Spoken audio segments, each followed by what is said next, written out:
innovation by itself is something that everyone likes. What few people likes is change. So in effect, adhering to processes is probably the right answer. So if you're selling complex solution impacting complex processes, you have to do some homework.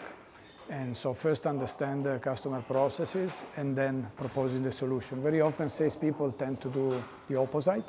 So they push, they show the product, but it's better to do some homework. And today with AI, it's much more easy.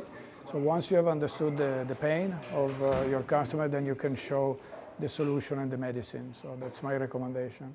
For sure you need a business case. So my recommendation is starting not top down, but from corporate objectives. So a good exercise is to read the annual report of the company you are targeting, understand which are the objectives, and then identify the business initiatives. So this way you will stack and adhere to what is important for the company in that moment.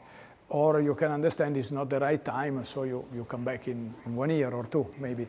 And once you are in this phase, you can start working not only on the content, so not only showing your product, but also on the context. Since in marketing they say that content is king, but context is King Kong. So you have to talk with IT, but you also have to talk to engineering, to procurement, to any department who can be impacted positively, hopefully, by the solution you are proposing.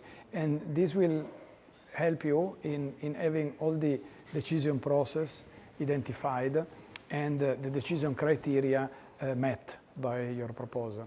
For sure, selling is a very antique job. So probably since the ancient Egyptian, there was people selling, you know.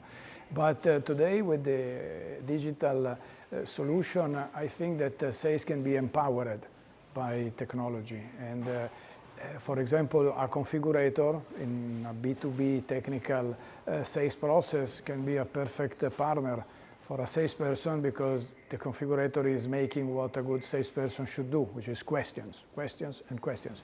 So the configurator is making questions, but also getting right answers and avoiding wrong answers, for example, conflict of configuration. So I think this is, let's say, from the technical point of view, very important. In terms of proposal, of course, the tool we all know is the ROI, the return on investment calculation, the business case, and so on.